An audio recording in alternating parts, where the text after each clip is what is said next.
institutions and innovation. I'm going to be quite quick because you're here to listen to our speakers and have your questions with them. So very quickly, I will introduce them. We are very fortunate tonight to have three impressive personalities with regard to campus free speech. Our first speaker tonight will be Tim Higgins. He's a University of Wisconsin-Stout Board of Regents member. We are also joined by John Nichols, who's an associate editor of the Capital Times newspaper in Madison, and by our distinguished Chancellor Bob Meyer. We're going to have each of them do their talk, something like 10 or 15 minutes each. We'll have them maybe exchange a few counter replies and retorts and witticisms, and then we'll open it up to audience questions. So we should have at least a half an hour left for that and fun at the end. So with that, I'll turn it over to our regent.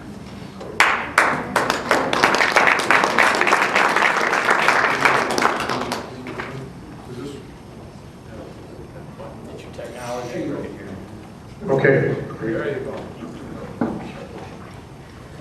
It will probably scream at you all at some point or other. Hi, my name is Tim Higgins. I'm from Appleton. I'm a member of the UW Board of Regents. There are 18 regents. We're the board of directors of the University of Wisconsin system. 14 of the 18 regents are people like myself. I'm a citizen regent. I'm appointed by the governor. There are no qualifications. It's a political appointment, and I want you to know we're paid exactly what we're worth.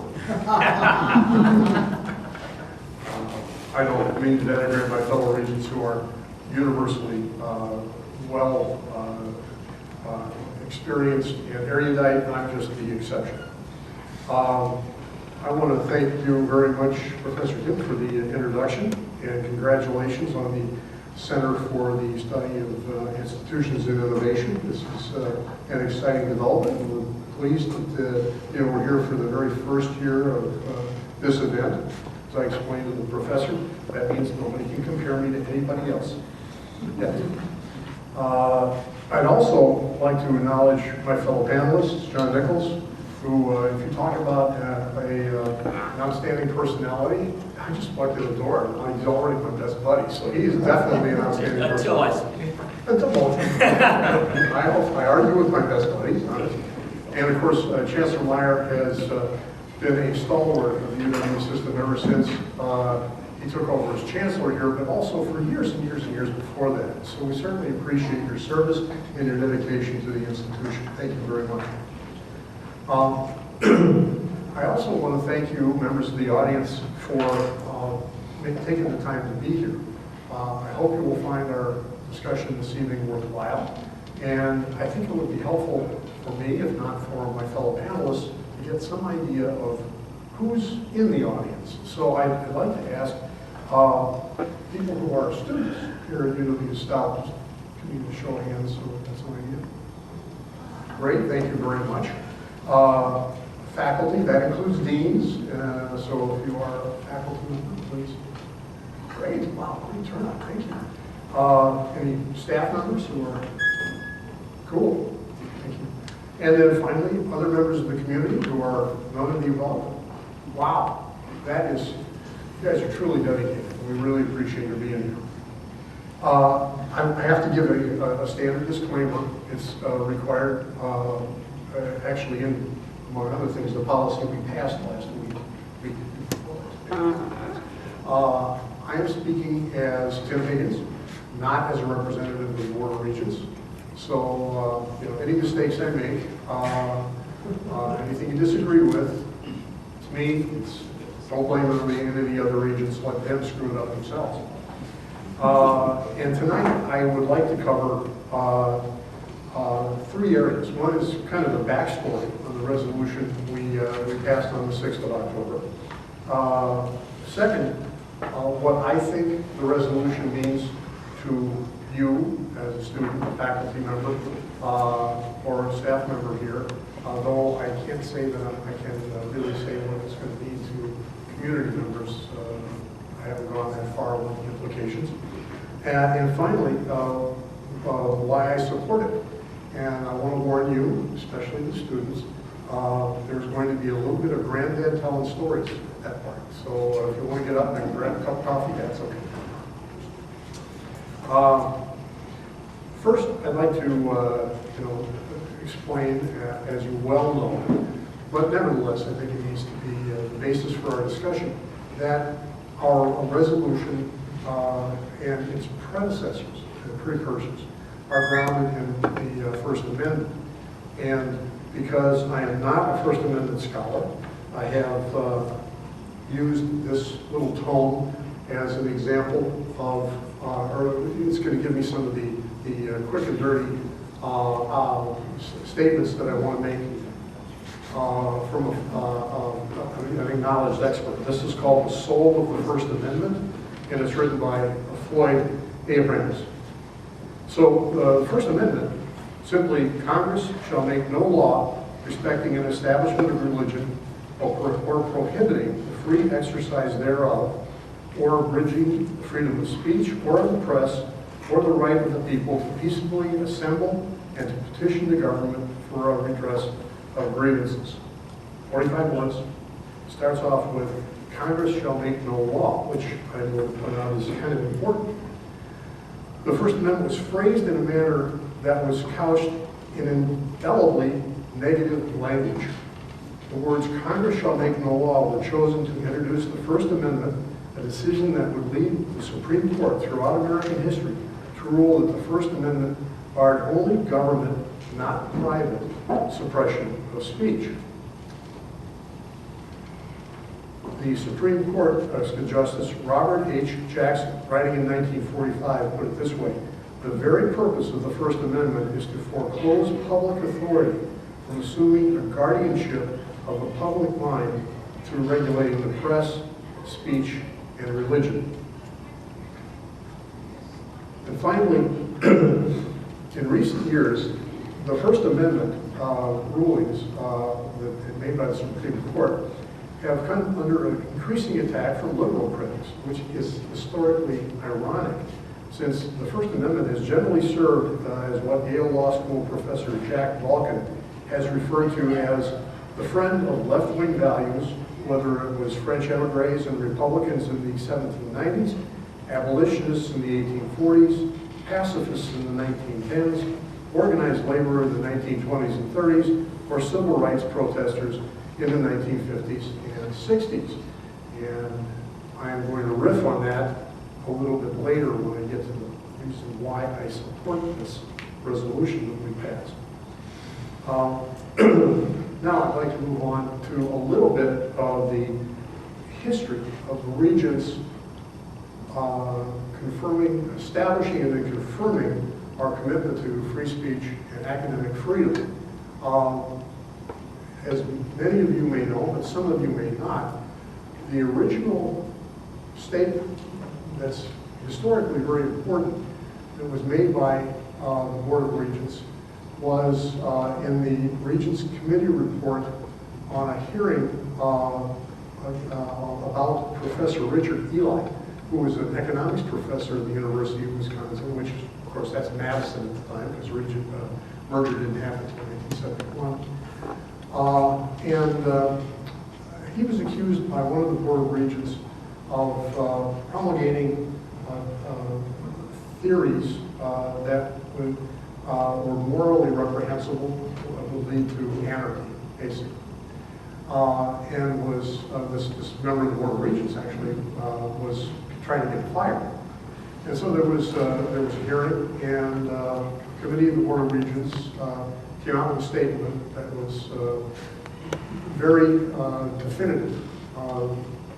The part that is written in brass plates on Bascom Hall at the University of Wisconsin, and on various brass plates also at the University of Wisconsin-Milwaukee, Parkside, Green Bay, which were all UW system schools before merger happened, says, whatever may be the limitations which trammel inquiry elsewhere, we believe the great state University of Wisconsin should ever encourage the continual and fearless sifting and winnowing by which alone the truth can be found. A very strong statement at a time in the late 1890s when there was a lot of social upheaval going on in the country. Anarchists were everywhere. We had presidents being shot. We had bombs going off on Wall Street. And so this was considered a very strong and liberal position. So that statement was formally adopted into Regent policies in 1922. Why it took so long, I don't know, but I'm sure they acted as if it was a policy up until that time. And the statement and its meanings were reaffirmed by the Regents in 1949, 1962, 1964, 1985, and 1994. And I would like to take just a second to read the statement by President Weil, President of the UW system, Catherine Weil, offered the following statement to the Regents, and the Regents did vote to concur. Lest there be any doubt, I would like to reaffirm clearly that the University of Wisconsin system will continue in the future as it has in the past to insist on maintaining the academic freedom of students and faculty to speak, argue, debate, sift, and winnow ideas and values openly and without fear of reprisal or intimidation. Disagreement and debate is the stuff of which learning is made. We do not fear it, but it should be done openly and without threat or coercion. Great universities share this common commitment to open expression. And I think that is a pretty good example of the kinds of statements made prior to and after by the Regents in rededicating themselves to that idea. The most recent recommitment was actually in December of 2015. This is a resolution that was drafted, and I want to point out how this resolution came to be, because there's a little confusion about that. It would be in February of 2015. I, as a former UW Madison student who started in 1968, finished in 1977, 1 degree, barely. Knew consequently lots of faculty members then, and had kept up a relationship with several of them through the years. And in fact, invited my advisor, W. Lee Hansen, Professor Emeritus of Economics, to sit down with me and to bring some friends, including some of the people I suggested, so we could kind of put together a regular discussion group on UW system. And he and several others were kind enough to do that, to give them a chance to educate a region, which is not easy, but nevertheless, they were kind enough to try. We met several times, and given the times, the discussion group kind of evolved into a discussion about academic freedom and freedom of speech on campus. And this is about the time that the University of Chicago faculty committee had come out with the Chicago Statement on Freedom of Expression and Academic Freedom. And these faculty members I was talking about said, this is very much where we should be going with this. And so what happened is they drafted a statement with, my going, what does that mean? What does that mean? Because I didn't understand some of it, because of the background they needed. But I had the opportunity to take the statement they drafted to the Board of Regents, and it was put on the agenda for the December 2015 meeting and passed on 14-2 vote. So once again, the Regents confirmed their commitment to the principles of academic freedom and freedom of expression.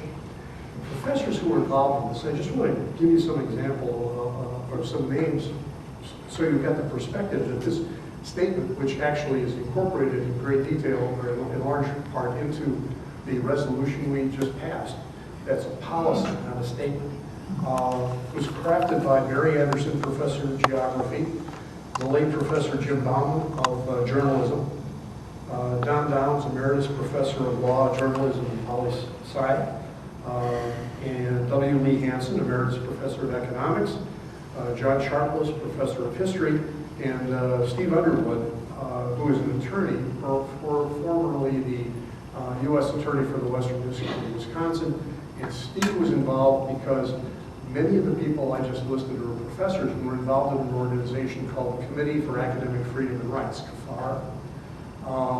And CAFAR was formed in the mid-90s to combat a speech code that at that point Madison Chancellor Bob Meyer had promulgated on campus. They were successful. The code was eliminated, and subsequently, actually all speech codes of the kind were eliminated by the Supreme Court. So Steve, having been an attorney who was very, very comfortable with academic freedom in those kind of cases, was involved in our discussions also. So the statement that was passed in December of 2015 was a statement. Just got to see this on the field. What happened subsequently was that the people at the legislature said, wow, good statement, good idea, and they passed legislation in the Assembly Bill 299, which said essentially what the resolution we talked about today says. So let me quickly say, here are the things that I think the resolution means to you. First, it encourages discussion and debate, including demonstration and protest. There's been a lot of concern about this, but I point out that the statement says it is not the proper role of the university to attempt to shield individuals from ideas and opinions they or others find unwelcome, disagreeable, or even deeply offensive. Although the university greatly values civility, concerns about civility and mutual respect can never be used as justification for closing off discussion of ideas, however offensive or disagreeable those ideas may be to some members of the university community. That means you have the right and to a certain extent the expectation that protest and demonstration will happen. It also says students and employees shall be permitted to assemble and engage in spontaneous, expressive activity as long as such activity does not materially and substantially disrupt the functioning of an institution. So that's the second point, which is it specifically says it requires each institution to protect freedom of expression when others seek to restrict that freedom. And that is specifically said, although members of the university community at each institution are free to criticize and contest views expressed on campus, they may not obstruct or otherwise interfere with the freedom of others, including speakers who are invited to campus to express views they reject or even loathe. Each institution in the University of Wisconsin system has a solemn responsibility not only to promote lively and fearless exploration, deliberation, and debate of ideas, but also to protect those freedoms when others attempt to restrict them. The third point to make is your due process rights are guaranteed. I think that's enormously important because there have been in the past opportunities to essentially railroad students, faculty, or staff in lots of ways that did not grant them their due process rights, which include the right to a written report detailing the alleged misconduct, describing or specifying the sanctions sought, the right to a hearing before an impartial hearing examiner or hearing committee, the right to question adverse witnesses, the right to present information and witnesses, the right to be heard, the right to be accompanied by an advisor who may be an attorney, and the right to an appeal. Very, very protective of the rights of the accused in this particular instance. It obviously specifies penalties. 2 strikes and you're suspended for a semester, 3 strikes and you're expelled after the protections of the due process have been satisfied. Also says that the UW can't tell you to express a particular view. And finally, it requires students be informed of these rights and this policy in student orientation and reminded of it on an annual basis. And finally, it supersedes any other policies the campus has. And so I'm going to close by saying the reason I support this has a lot to do with my history at the University of Wisconsin. Because when I came to Madison in 1968, I was from Appleton, and Appleton was then very much like it is now. It's a great place to raise family, not a great place to raise hell, not terribly crazy, not very liberal. Okay, so I came to campus with a mindset that was immediately and aggressively challenged by people who I saw on a daily basis, standing on campus, handing out literature, by fellow classmates in the classroom, by fellow dorm mates, and they're sometimes aggressive, sometimes not. Questioning of my ideas and approaches was very important to me. So that ended up getting me involved. In the spring of 1970, I was, through the auspices of the student government, the head of a thing called the University of Wisconsin Emergency First Aid Organization. The reason that was necessary is because there were riots going on, tear gas all over the place, police blocking off campus. And to tell you the truth, students were very concerned if they got hurt. They didn't go to the hospital because they thought they were going to get arrested. I got to tell you, there were no specific instances that I know where somebody went to the hospital, the police arrested them for having been a demonstrator or a protester. Though there were instances where people would arrest somebody and take them to campus because of the condition they were in. Okay? But nevertheless, students were looking for shelter on campus. And so, with the covert cooperation of the University Health Service, who actually gave us bandages and some other basic medical supplies, and also came up with this great stuff. It was water and boric acid and some other things that helped pepper gas, which is what the police started to use eventually. It couldn't fix your eyes or your mucous membranes. You were still crying and snotting all over the place. But it would help the skin irritation, the burns on your skin by putting it on. So that was really nice of them to do that. Anyway, so we had, and also by my dad, who was a kind of an involuntary helper because he lent me his station wagon in 1969 Pontiac Bonneville Yellow, that we used as an ambulance. So we drove people who really needed to go to the hospital. After, so I was involved in a very direct way in the demonstration and protest there. The next year I was elected president of the Student Association. I've had the opportunity to stand on the library mall and on the Capitol steps with a bullhorn in my hand, exhorting my fellow students to stuff. And so I've been there on that side, and I've been, of course, as a regent on the other side. I think the descriptions, the protections in this resolution are adequate, and that they do provide enough leeway for you as students or faculty or staff to state your views while remembering that you need to respect the right of others to state their views. So thanks again for letting me go so long. I appreciate it.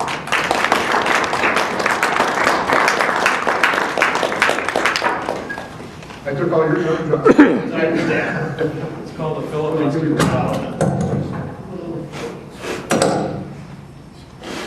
Yeah, thanks, brother. I got it. All right.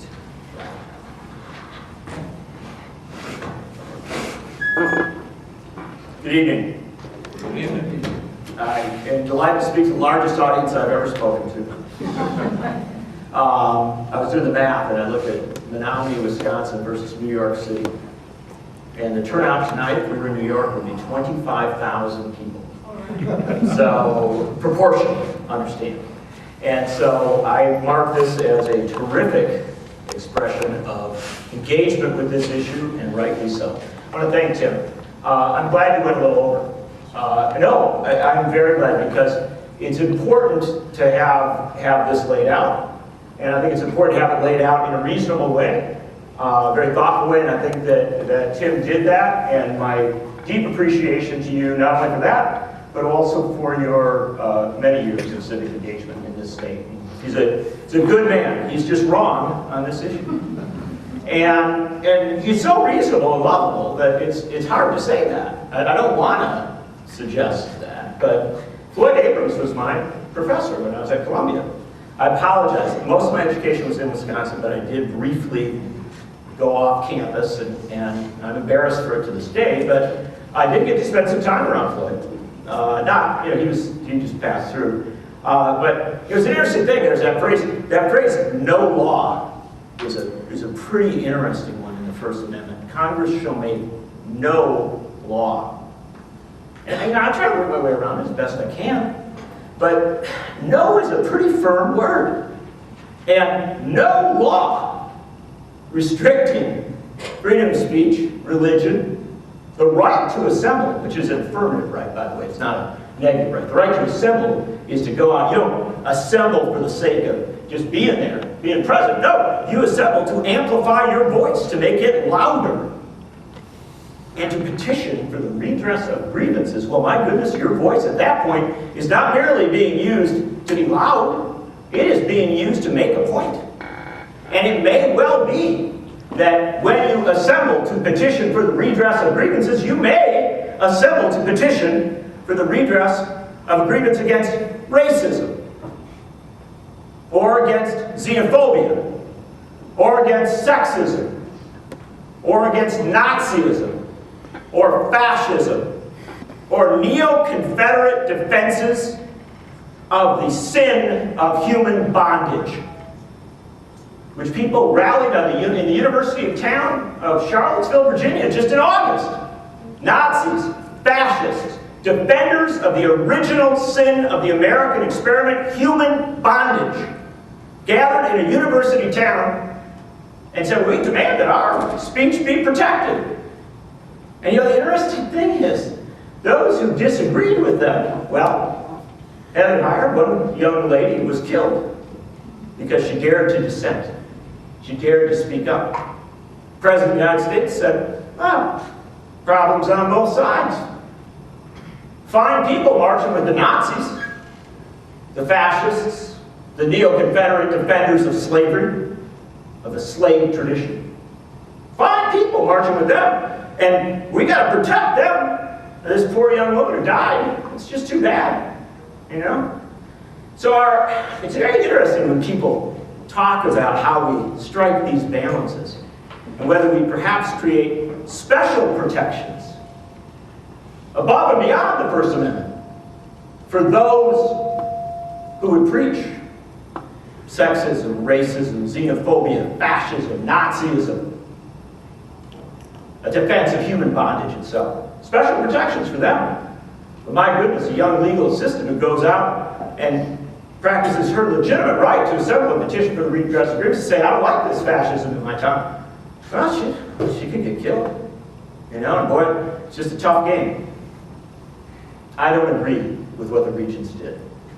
I think the Regents created special rights for those who would come to a campus, not from our state, to preach a gospel associated with their ideals, their opinions, and to silence a University of Wisconsin student, a kid from, I say my age here, so I say kid, a young adult, from Superior, or from Rhineland, or Milwaukee, or Racine, or Platteville, or any of these towns around the state might come up there and say, you know what? My great-great-grandfather fought against slavery in the Civil War. I'm not going to have somebody on this campus preaching a neo-Confederate gospel. I'm going to object. I'm going to say you're wrong. Oh, I'm sorry, that student. Boy, do that twice, you're in trouble. You do that 3 times, you're out. Send back to Watoma. Send back to Union Grove. Send back to Burlington, because you don't have the special rights that that speaker has. You're not as privileged as the person preaching about slavery or neo-Confederacy or one of these other things. You don't have those privileges. It's shocking to me. So I'll tell you a story about my daughter. My daughter is 13 years old. And I I have an office out in the garage, I write out there, and she's in the house. She often answers the phone when somebody calls. I cover politics for a living. I'm around politics a lot. And last night, it's a Father's Pride thing. I promise it won't take long. I'm actually very proud of her, but I won't belabor it. My daughter answered the phone. The caller was somebody who was a rather prominent person, who's closely associated with and known several presidents. He's worked in Washington and other places around the country. Very, very, not as prominent as Tim, mind you, but a pretty impressive person calling. And my daughter, took down the message and talked to this person for a little bit and then brought the note up and said, she called me, she'd like me to call her back. Finished up what I was doing. A couple hours later, I called her back. And she said, I just want to tell you up front, your daughter was the most polite and poised and really responsible. She was a really remarkable child. She was really interested in what I was saying, wanted to make sure she got things right. She listened to me, and we actually had a good conversation there. Very impressive child. I said, well, as any parent would, thank you, right? But then I said, but I do want to tell you, she's very opinionated. My daughter is incredibly polite and poised because she's a product of our family tradition. We've been in Wisconsin 190 years almost. And as a result, we are Wisconsinites. We are polite to people. We're respectful of them. But that doesn't mean we give them a pass. And I said, my daughter has a very moral sense of what is right and wrong. She will correct us often. She will stand up in class sometimes, and sometimes teachers have said she's a little bit aggressive there in saying she thinks that this is wrong. She points out sexism in her classes. She points out racism. She says to her parents, the way you refer to that, that's racist. We have a long ongoing argument against the use of the term Indian. Whether it should always be Native American, whether you say Indian. My daughter at 13 is disruptive. Now, I hope she goes to the University of Wisconsin or a University of Wisconsin school. I'm a product of the University of Wisconsin system. I graduated from undergrad from a University of Wisconsin school. My mom and my dad both did. My grandmother did. My great-great-aunt did. My uncle did. In fact, our family's been going to the University of Wisconsin system and University of Wisconsin schools before the merger and since, going back to the latter part of the 19th century when they started to let people like us into universities. And I really want my daughter to go to the UW system. But I don't want her to go there and feel like she has to be silent if a racist stands up. I don't want her to go there and feel like she has to be silent if a sexist stands up. I don't want her to be disrespectful, but I sure don't mind. I do not mind if she says to somebody who's denying climate science, you're wrong. That's wrong. You shouldn't be, given this platform just to preach lies here. You shouldn't be lying to these people. And if she got in trouble, she got, suspended, and she's facing expulsion for standing up to racism, sexism, to the vile philosophies that would literally commit human beings to bondage for their entire lives and sell their children off. If she's standing up to that and objecting to that, I'm sorry, I'm going to feel a certain pride there. Because as a young person, I objected to apartheid. I got to go to South Africa and spend time with Nelson Mandela because I objected so loudly in America. I got a chance to go down and stand for president of South Africa and travel in his company. He didn't know who I was, I knew who he was. So I just want to tell you, there's disruption and there's disruption. There's morality. There's a feeling that you must speak up because it is the right thing to do, and young people have always led us in that regard. And there's the forced silence of the academy diminished. Now, I think what the Regents did, and I loved him, he is a good man. He's just wrong. I think what the Regents did was bowed to a political fantasy that barely exists and has been inflated by political and economic forces that want our universities to be much quieter, much more tepid places. We have far less disruption today than we did in the 1960s. Far less disruption today than we had in the 1930s. We got less disruption than we had in the 1910s. So why is this crisis here? Well, this crisis is here because we really are a divided country. We have intense discourse about fundamental issues. We have a president who has a hard time telling between a racist and somebody who says racism is wrong. And in a moment like that, people are going to get agitated. They're going to get excited. They're going to speak up. And passionate, smart young people may do it more than once. They may do it twice. They may do it 3 times. This policy raises the possibility they'll be expelled from the great state University of Wisconsin. Expelled for speaking your mind. Expelled for speaking up and having an actual discourse rather than just being lectured to by somebody who you know is wrong. And brother, we know we got our differences here. I actually believe there's right and wrong. Happens I'm a Christian. I have friends of all different religions. I think there are pretty clear rights and wrongs. I think most of our great religions teach us that. And I think there's moral duties to speak out against wrong. I don't want our university teaching students not to do that. In fact, I want our university to be teaching students to do that. The thing that made the University of Wisconsin system great, the thing that made it great is that plaque that talks about sifting and winnowing. And you know what they said? They didn't just say, oh, we want sifting and winnowing. They said, no matter what the restrictions may trammel this discourse in other places, we're not going to do that. We're not going to diminish ourselves to the level of other places. We're going to have a university system here that is better, that has a wilder, more robust, more intense free speech. Because we don't want Wisconsin just to be the same as other states. We want Wisconsin to be better. We don't want to just produce people that fit into the status quo. We want people who actually lead this country. And leaders do not sit silently when someone preaches something that is fundamentally wrong. Doesn't mean I want to interrupt every speech. I've never interrupted a speech. I don't have the courage. I'm not good enough. But the fact of the matter is, if you're inspired to do so, I'm a Quaker. I come from the Quaker tradition. You sit in a silent meeting, but at some points you are inspired to stand up and speak, and that's not restricted. But the fact of the matter is, there may be cases where someone's inspired to stand up and speak, and I'm not going to expel them for that. I'm going to counsel them. Let's try and let our speakers finish. Let's be respectful. Now, we know this doesn't happen very often. It's an incredibly rare thing that there is a disruption.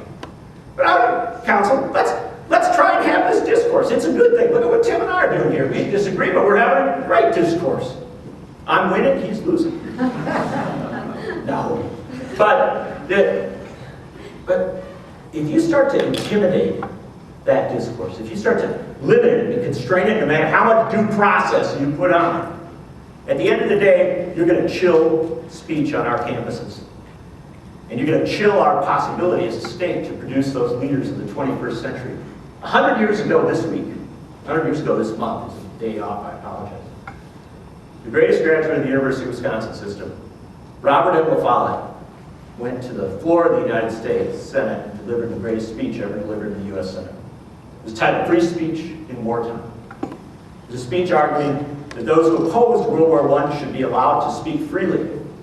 Now, the descriptions of what happened at that moment were pretty incredible.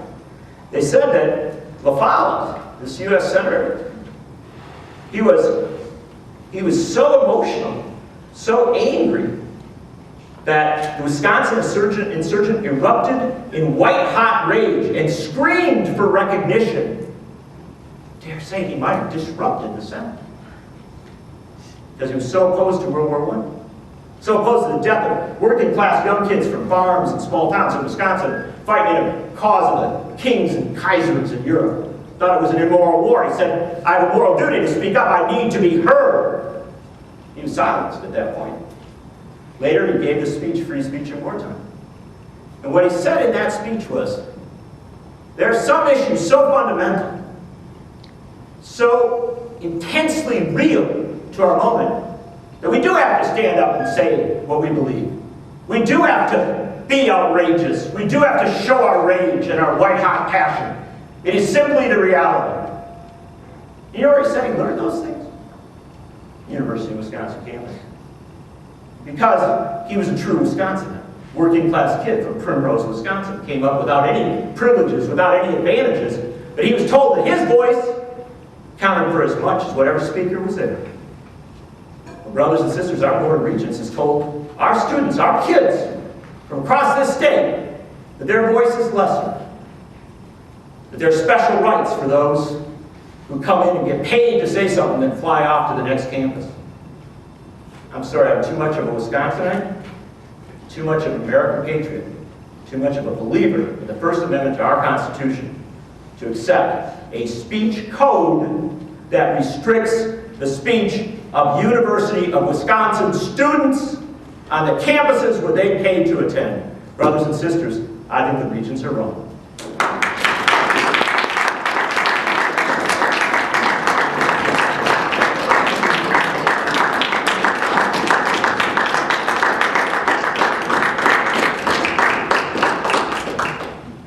Thank you. I'm Chancellor Bob Meyer. Good evening. Welcome, everybody. How do you follow something like that? With the brilliance you will bring. Yeah, well, just a little bit of history. Tim was talking about his experiences being a member of the student government. I was a student here well over 40 years ago. I see one of our community members, Warren Lang, in the audience. Give a wave, Warren. He was my American poetry teacher when I was here.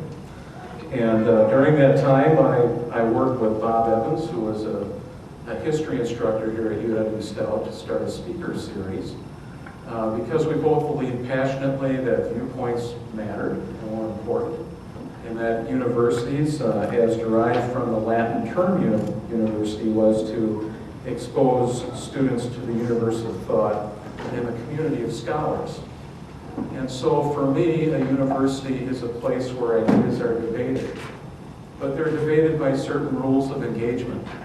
And that's where I agree with what the Board of Regents did, and I disagree respectfully with John.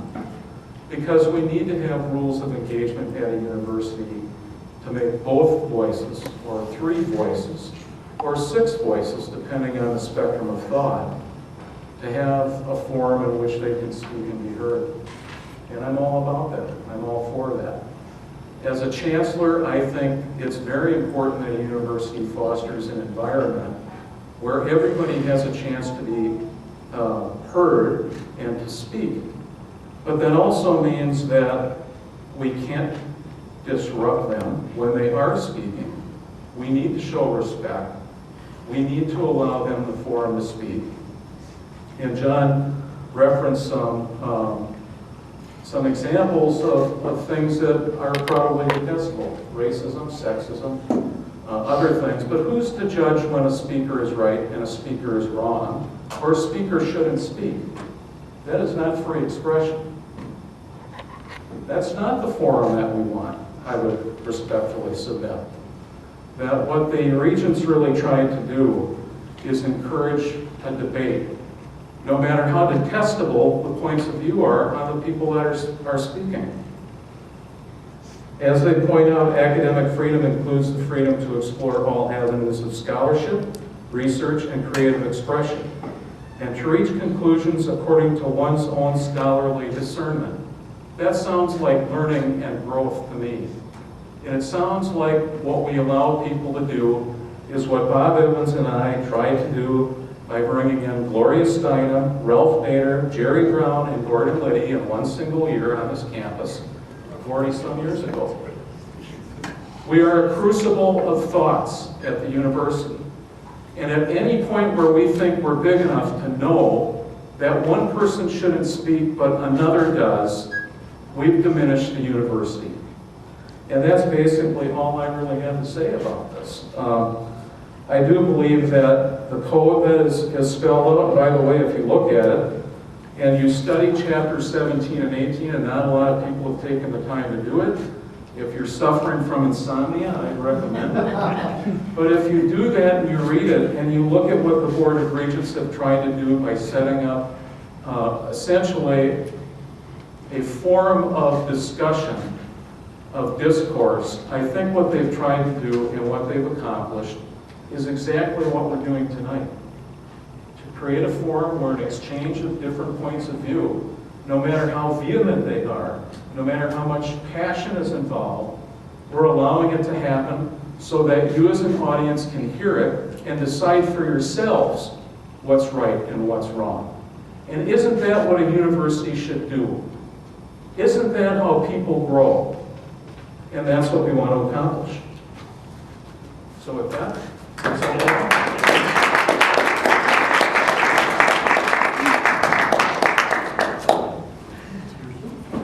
I think, given the time, we're going to skip the panel exchange and just go straight to the audience. This is a small enough room, I think, that I can probably call on people, and you probably won't need a mic to ask a question. I'll have the mic in case you do. So, question.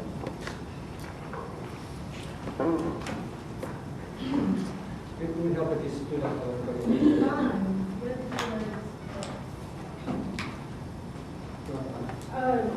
No, I don't need it. I've had a few questions, but the first one is, how do you plan on talking about a policy like this with a room full of white people? I'm sorry, but when you think about it, this affects a lot of marginalized communities here. A room full of white people that may or may not be affected by this kind. Like, how do you plan to talk about this when this wasn't even like proposed to like student boards that will be affected by this? And why do you need this policy if you don't plan on bringing somebody here that's going to affect people that are in marginalized communities? And why is it okay for them to not? Why is it a policy? Why can't they stand up for somebody that's basically saying, I don't like you because you're gay or something like that? Why can't I stand up for that if I'm gay and they're targeting me directly? Why is it that I would get in trouble for you bringing somebody here that is basically promoting this hate speech against me if the university is against hate and violence and bringing people together, integrity, diversity? But this is affecting a lot of the marginalized communities that stand up against people like this. It makes no sense to me. So, Can you direct your question to me? I'm directing it to whoever. I'm glad to answer, but I think you really want to answer from one of these guys. You're right.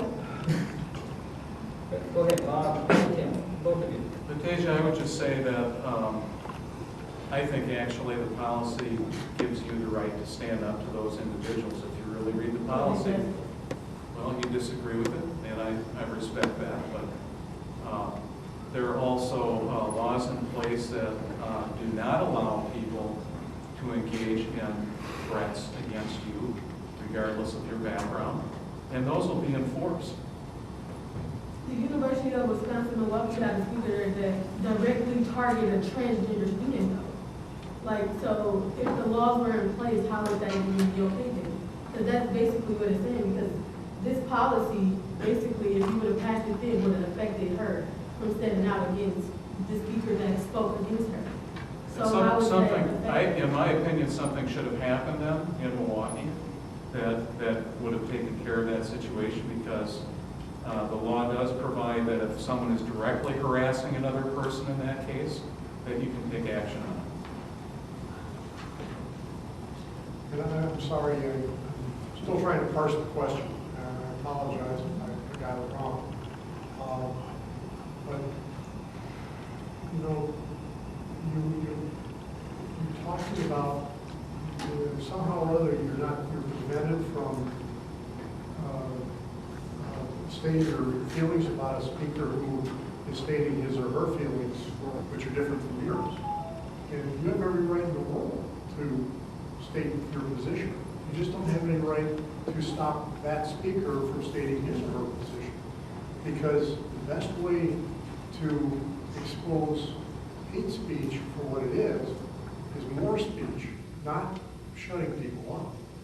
You know, as you well know, you get some people who have crazy ideas, and you let them talk, and it becomes pretty obvious that the ideas are crazy. You know, that's a pretty good thing. That's part of what we have freedom of speech for. Well, we said that about our president during the campaign. But if you listen to him enough, nobody's going to vote for him. Many people said that. Pundits all over TV said that.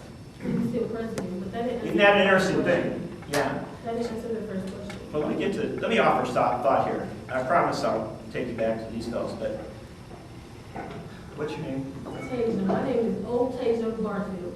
Oh, You Tasia. can call me Tasia. What's it? Can I call you Tasia? Yeah, you can call me Tasia. I'll let Tasia. Now, I've defended speakers who I disagree with. I've defended their rights to come to campus. I have written about how important it is that we hear divergent voices. I think that students should hear voices that they disagree with, that they passionately disagree with. I think that's appropriate. And I'd fight for that. That's part of free speech. That's part of the thing. Because generally the voices that get silenced are the marginalized communities, right? So I don't want these rules to end up silencing anybody, even people I disagree with passionately. But here's the interesting thing about it. I've probably in my life given about 2,000 speeches. I've spoken at Harvard and Stanford, just about every university you can name. And I've spoken in union halls and churches and bookstores. About 1%, maybe 2% of my speeches have been interrupted. Somebody stood up and said they disagree.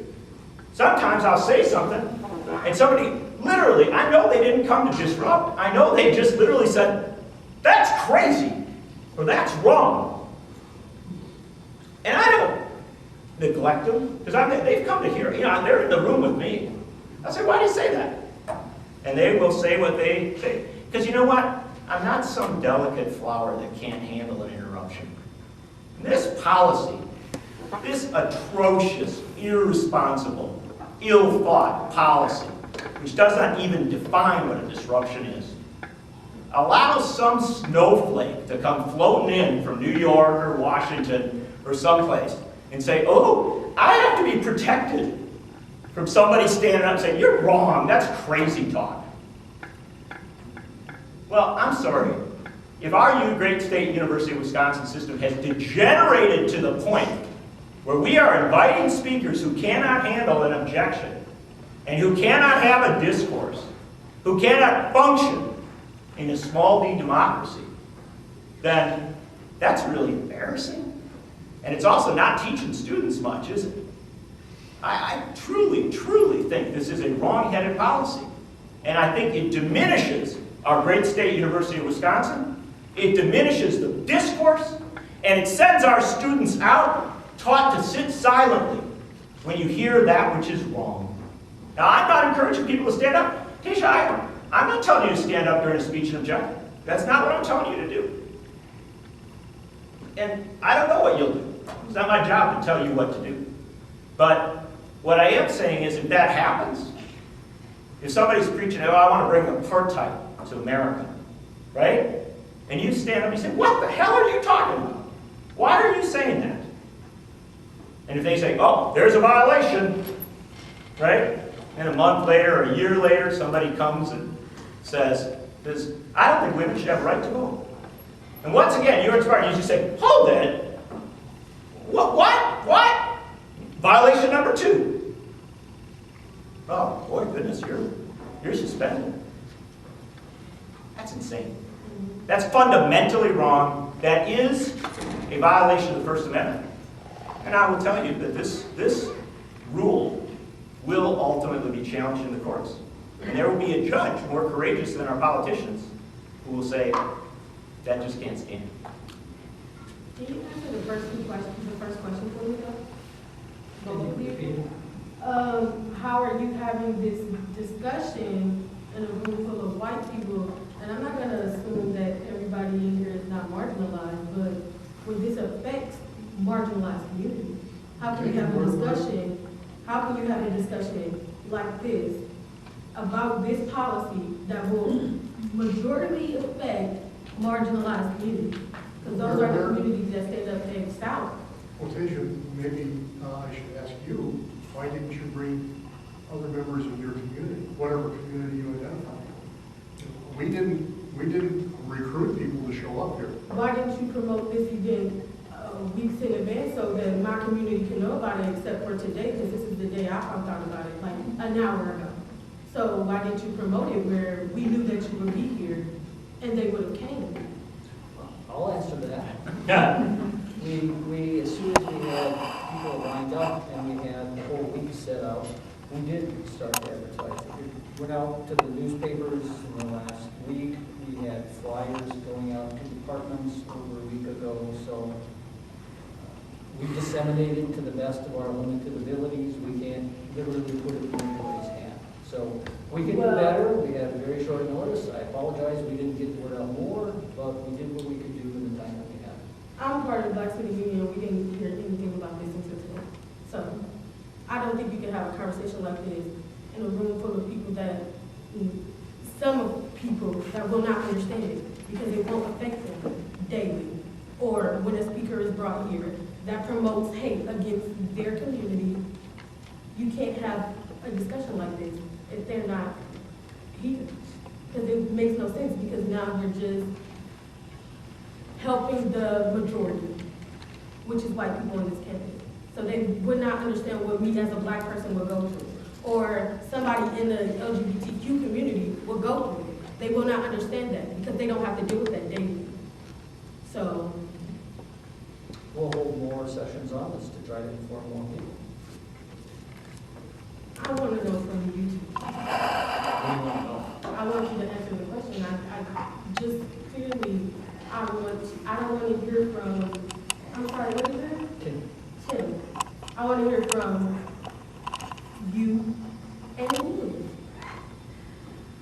I was asked to be on a panel for free expression, and that invitation happened, a couple of weeks ago maybe, about the same time we started promoting the event. So I don't know what the implication of your question is, Tasia. What are you trying to say?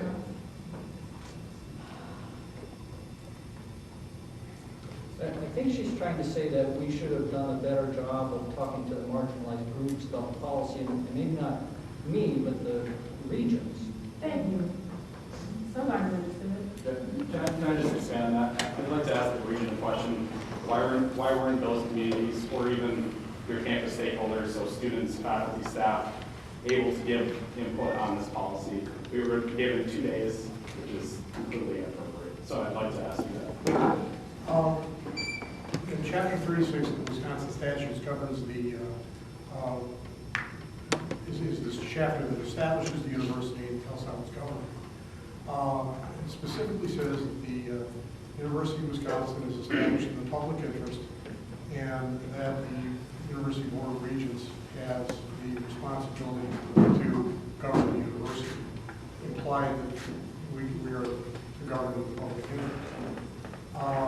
We have determined, very simply, that the public interest is our responsibility, and the public includes the constituents, the people of the state of Wisconsin.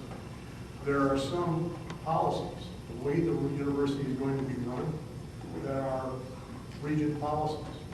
There are many of them. This is just one of them. We don't necessarily consult with shared governance partners on every policy. And we didn't on this one because we believe that the people of the state of Wisconsin have the right to have the First Amendment confirmed by the Board of Regents, because that's what they expect from our universities. So that's why the Board of Regents said, this is us, and this is how the university is going to be done.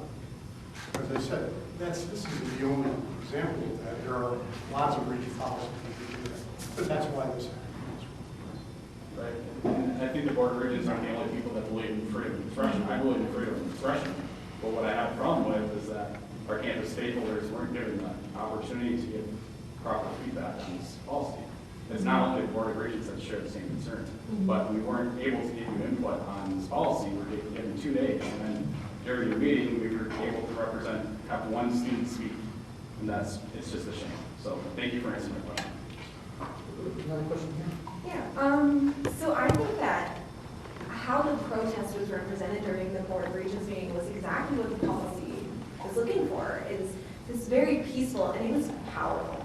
It was powerful, and the photos that went along with it, and the time that the Board of Regents last minute gave a voice to a member of a marginalized society was very important. I think that some students may just be a little confused. I'm not sure, I can't speak for them on whether they're reading through the policy and the chapters and all of that information or not. But personally, I think that they're just a little confused on what would be defined as disruptive, which I think was the major problem I was seeing in students. Someone having a visceral reaction to someone saying something, I don't think is what the policy is thinking is disruptive. That's just my personal opinion. I think it would be more extreme because aggression will feed on aggression, and then it will be to the point where people are shouting and no one can hear the speaker. But I think visceral reaction, I wouldn't define as disruptive personally. I think if the policy gave more refined definition on what's under disruptive, I think that's just some students are coming from. Can I comment on this? And as a chancellor, you got two tensions going on here. You want to support free expression, but you also want to create an environment that's safe, that people are allowed to speak and people are allowed to speak safely. So, as a general rule, if you go to the Chronicle of Higher Education, just had a really good article on free expression in it, and it talked about the differentiation point is really all about the difference between words and action. And so for a university, I think what we have to do, let me just read the policy of just a portion of it. I got a lot of excerpts here, but it says the institutions may reasonably regulate the time, place, and manner of expression to ensure that it does not disrupt ordinary activities. And so what are ordinary activities? Those can be defined differently. If you look at chapter 17 and 18, they're really designed to protect the learning environment. And the learning environments are all different formats. This would be one. You might be in a small room, so to speak, where someone's lecturing, and it would be disruptive, let's say, if someone interrupted that lecture. At the same time, that would be completely different if we had a demonstration that was going on in the Clock Tower Plaza, and there were people out there with bullhorns, let's say, conveying their ideas and thoughts, maybe from different points of view. That's a different time, place, and manner. I think one of the things that we probably need to do now that we have this policy is start working on time, place, and manner. And what's the context of the situation? Because in some cases, as you might guess, the situation may be quite severe. Something that you do in one place would be very severe in another. So I think we need to have those conversations and discussions. And that's why this is such a horrible policy. That's why this is just a disastrous policy. Because we're going to have to sort that out, right? I mean, this is wrong. I mean, and I tell you, I'm the least passionate guy you're ever going to meet. I am as boring as they come. I don't believe that. I'm going to be riding home, falling asleep, try to keep, listen to something on the radio. But I'm going to tell you this. When you read that, it makes me more opposed. And I did read it all, but boy, to hear it expressed and somebody treats that with respect, we're going to regulate the time, place, and manner of expression? Well, they've done that in America before. And the U.S. Supreme Court, and finally the Congress of the United States, and finally the Attorney General of the United States had to go into those states and say you can't regulate the time, place, and the manner of expression. You can't silence people who want to protest about discrimination. You cannot silence people who want to protest about lynching. You cannot silence people who want to protest about the denial of the right to vote, because sometimes they got to go to the base of where the problem is. I cannot believe that anyone would suggest that. And I want to tell you this. Here we are talking about the intersection of two rights. Two rights to freedom of speech. Student grows up in some rural town in Wisconsin, comes to the University of Wisconsin, has a right to freedom of speech. And some rich author, somebody flies in from New York, they got a right to freedom of speech too, right? Their intersection comes in a hall, right? That speaker from out of state may be here for an hour. Maybe they'll take questions, maybe they won't. Now they get special protections. Unique protection. That, you are a precious little soul. We know you can't handle dissent. So we're going to shepherd you through here and care for you, hold you tight to our bosom. And then, when you're done with your little precious speech and spout whatever hatred you want to spout, we'll get you in that limo back to the plane and all taken care of. But boy, if a student who's got an exam the next day, who's working hard, maybe really struggling to get through school, says, this is so important to me, I'm going to go to this, and I want to hear what they say, and that student, and with all due respect to my friend, nobody said that a burst of passion is somehow protected. There's no evidence that that's protected at all. If that student says, I'm sorry, I'm sitting on the campus where I'm being educated, and somebody is preaching that I shouldn't be having equal access to things. I object. This is wrong. And if that student even then listens and says, well, yeah, okay, and the person then provokes that student and pushes that student, right, they've got their special rights protected. But boy, that student, disrespected, disregarded, I love Wisconsin. And I have stood at that plaque on the University of Wisconsin-Baskin Hall, and I've touched that plaque. I've brought people from around the country and around the world to touch that plaque. I cannot believe that people associated with the University of Wisconsin would dishonor by saying, we're going to regulate the time, place, and manner of expression. Can you give a chance to respond, and then there's another question here? I agree with much of what John said, except he's being a little bit disingenuous in his examples. It's dramatic. I love it because it's certainly interesting and it's keeping you guys moving. The answer to the question is that policies generally don't get too specific because they apply to many, many different situations. We would never, in the real world, we will find policies don't specify specifics. However, there is a body of case law that deals with what's disruption versus freedom of speech. So for someone who is contemplating that second strike, there's opportunity to access that information. What starts with Tinker v. Des Moines and then runs from there is helpful. It's not necessarily definitive. Isn't Tinker v. Des Moines a high school case? Yeah, the fact is the disruption versus... So now we're going to apply high school rules, which are, in case law, it seems different to colleges. Well, as I understand it, John, the Supreme Court... Yeah, I know, but there's also a lot of case law on the other side. What if we start down that track? What's our purview for these kids? I think my issue with what you said, John, is that the policy says nothing about picking out one group above the other. This is setting a level playing field for whoever wants to speak. Great. Well, then if someone does speak out and say, I think you're wrong in the middle of a speech, they're protected. Time, place, and manner, John. Time, place, and manner. So some elite person will decide whether you get to do that. We used to have that at the founding of the American experiment. Before the founding of the American experiment, we fought a revolution against it. We didn't think kings and monarchs and viscounts should decide when we get to speak. In fact, that's actually one of the reasons we wrote the First Amendment, because we'd had that experience of people deciding when we could speak. And we thought that we, as citizens, as human beings with rights endowed by God, we got to decide when we got to speak. Not some elite, powerful person who's above us. I'm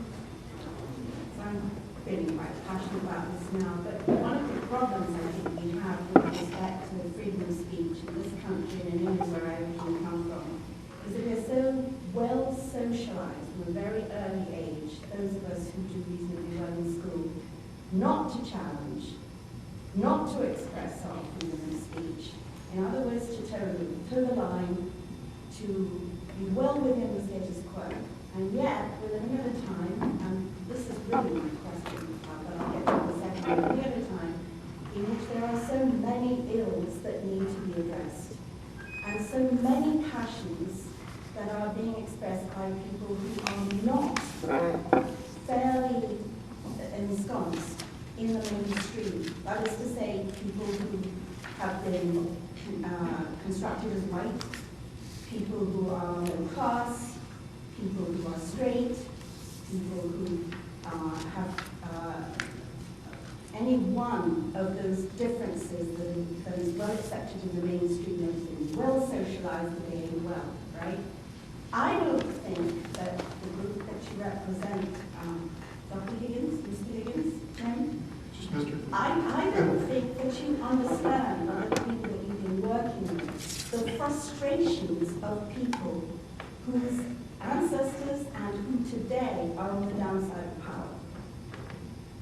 People who, over centuries, have struggled for equal justice in this country and have been meted out to them the most extraordinary hatred, laws that have been built into the very system that we have inherited now, that are still there in many respects, certainly in education, a whole bunch of policies that are completely and utterly unacceptable if you come from communities that are on the downside of power. What we try to address, but because it's not consistent across what we do, often don't make very much difference.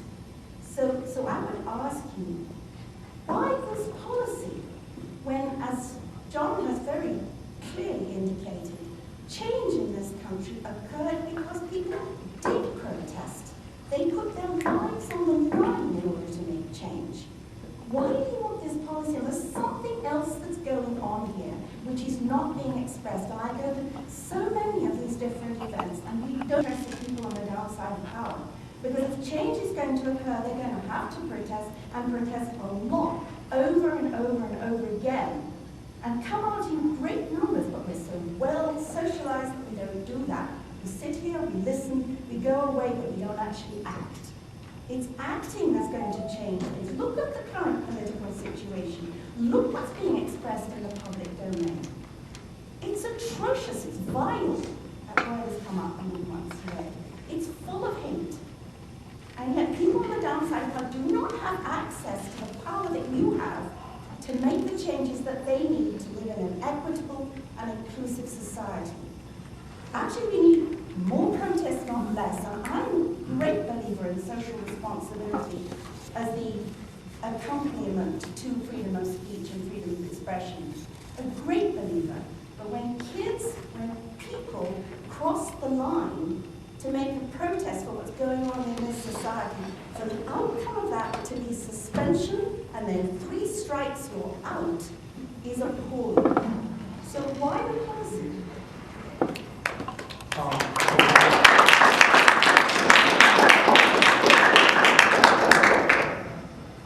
I'll try to sort out the question from that.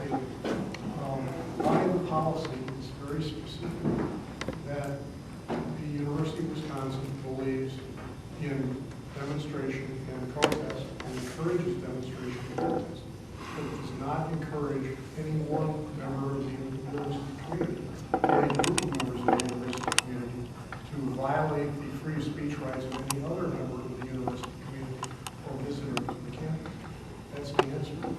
Why is it necessary is what I'm asking. Why this policy now? What has been going on that indicates to you that we need to have a policy like this now, when there is so much need for protest? Since 1894.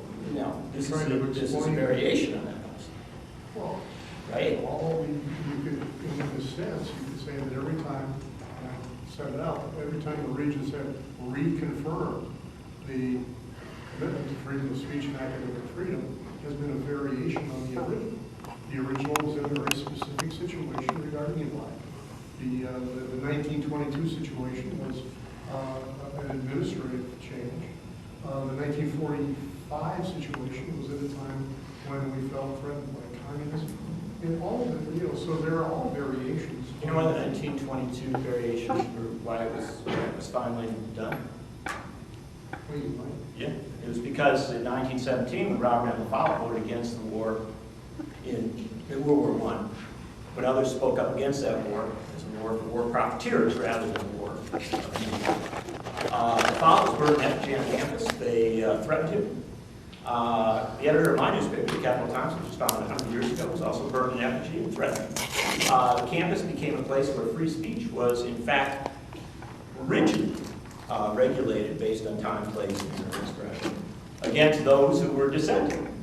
And as time passed, the father strengthened again. We had a reassertion of those who believed in civil liberties in Wisconsin. And there was a decision to do that. But what's interesting about it is that historically it's been to say, yeah, we aren't going to shut people down. Here we have a case where we have actually started to say, well, we might.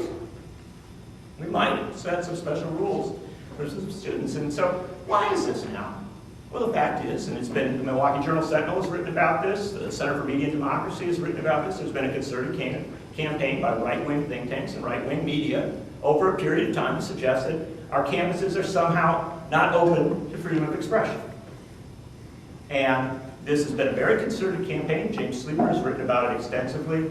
I mean, this is not some obscure thing. It's well documented that a quote-unquote problem was generated, even though there are less examples of problems than there were in the past. A problem was generated so that a policy could be implemented. That's the answer to your question. There isn't some great outcry.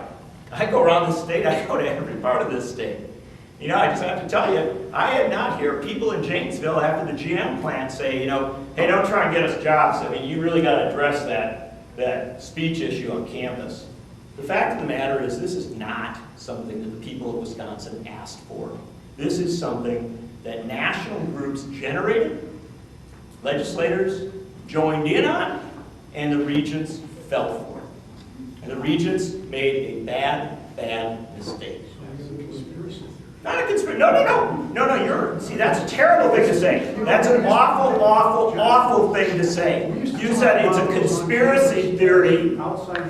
He said this is a conspiracy theory after I said the Milwaukee Journal-Sentinel has written about this. Center for Media and Democracy has written about this. James Sleeper has written extensively about this. It's something broadly detailed and broadly discussed. Our newspaper has written extensively about it. Other newspapers have across this country.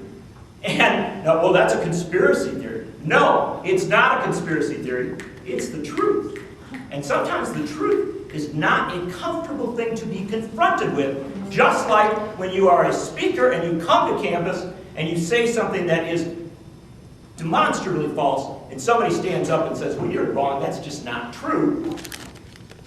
They may not like that, but I am glad that historically the University of Wisconsin has protected the right to do that. And I'm sorry that it is now at risk. I'm going to jump to the next question in the blue shirt there. Yeah, so I have a question for you in the middle. I'm sorry I can't get It's you. John. John, okay. And that is, so what about the idea of a heckler's veto? So is this something that you would support? No. Since everyone has the same right to speak, that if there's enough people in the audience, that it's their right to be able to shout down the speaker from speaking. Is that like an okay tactic? No, I don't support that. And I guess, okay, you don't support it. No. And then, okay, I guess you say you don't support it. Yeah. I've had people heckle me when I've spoken. Yeah, but that's one. What about I'm an adult. like a cheering No. section of like I'm 20 an adult. But I've to had make groups of sure that it people. doesn't happen? I've had groups of people heckle me. I'm an adult. So I respond. No, John, let me finish my, he asked me a question. Let me all finish. right, don't do a filibuster. He said, no, we won't hear. This is, do you know what this interesting thing is? Here I've been interrupted, right? This is what I do when I'm interrupted. Go ahead, say what you want to say.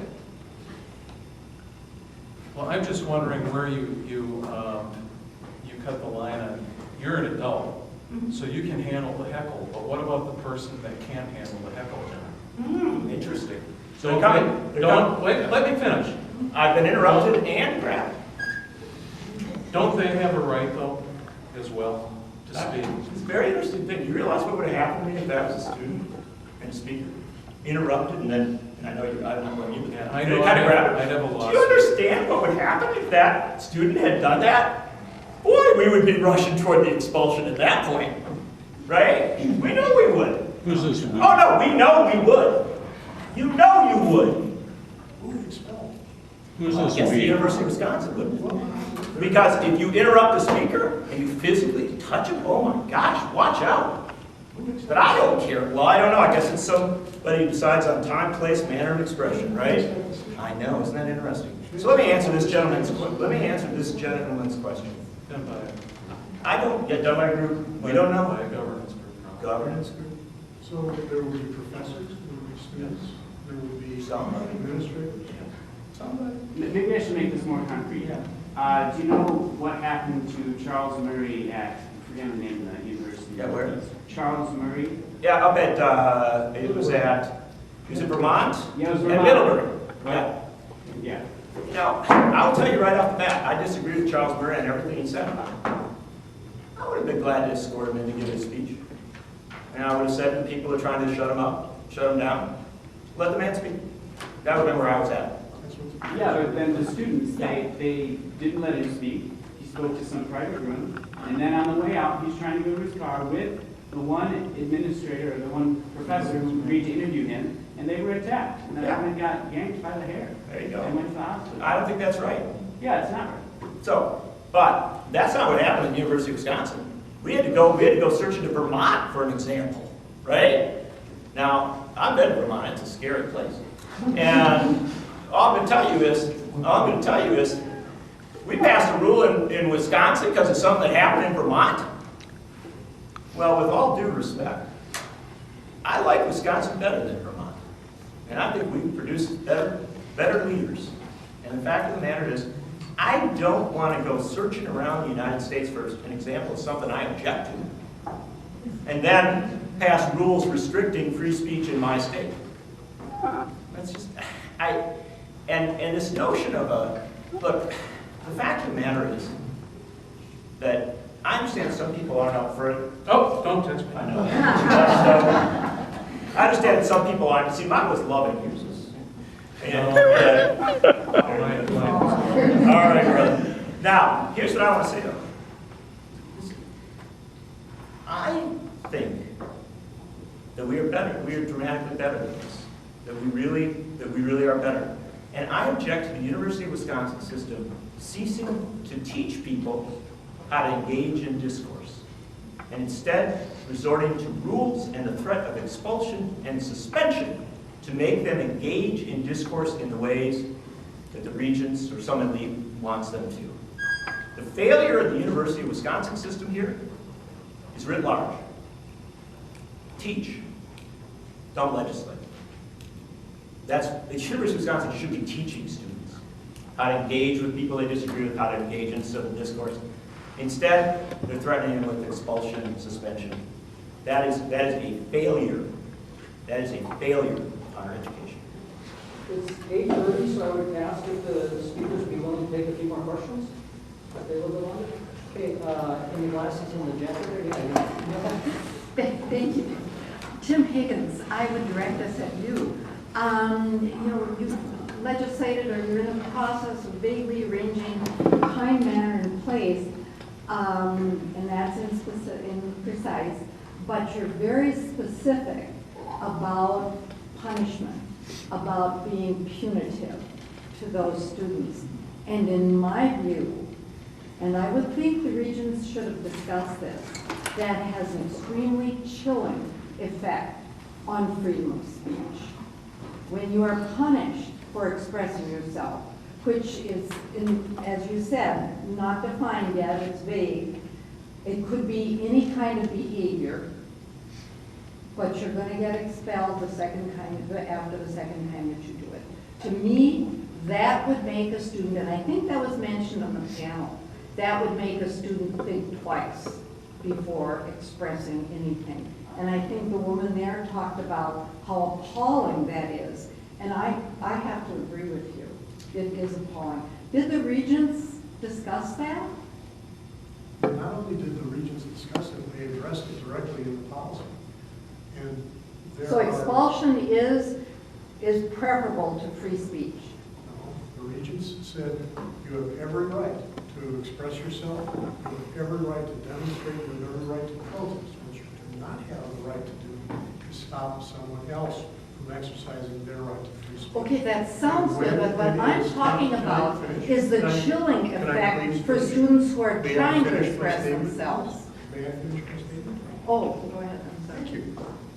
The difference in your framing of the question is one of the student's right to express him or herself is contingent. It ends when they're refusing to allow someone else to express themselves. So because we live in a community here at the university that values discussion and debate, and the young man behind you raised the issue of the heckler's veto. If I can't discuss, if I can't expound my views because there are groups or individuals out there who refuse to allow me to do that, that's sincerely chilling for my right to free speech. Well, but you It have, goes both ways. but you have the podium. You are the speaker. Your voice is not being chilled. We're talking about students who are questioning, could be an untruth, could be a distortion, could be xenophobia. There was a list of things that was mentioned. And I think that students, to me, this is a training arena where students learn how to express themselves, learn that they can object to things that are inaccurate, are unfathomable, that are rejected by society, and demand that that speaker explain himself or herself.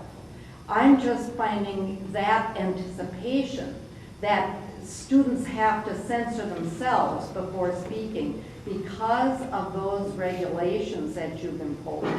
I find that abhorrent.